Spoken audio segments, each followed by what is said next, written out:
Can you believe it?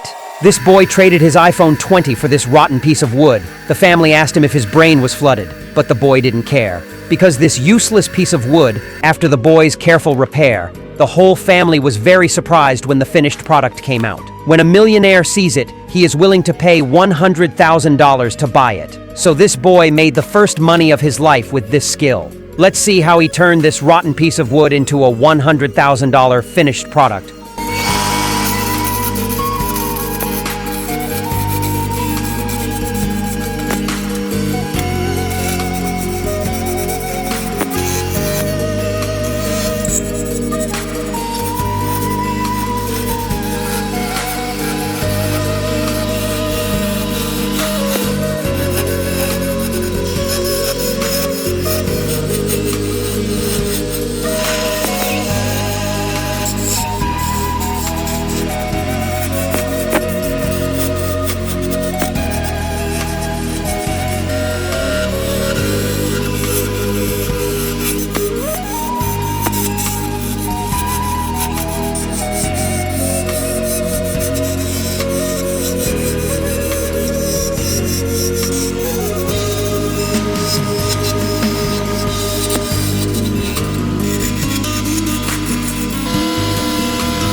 Although the video is only a few minutes long. But in fact, it took the boy 7,746 hours to complete the artwork. So please help encourage the craftsman. Your support is the driving force behind our creation. Thank you very much. When you see this step, a very fine work of art is done. Can you rate this artwork?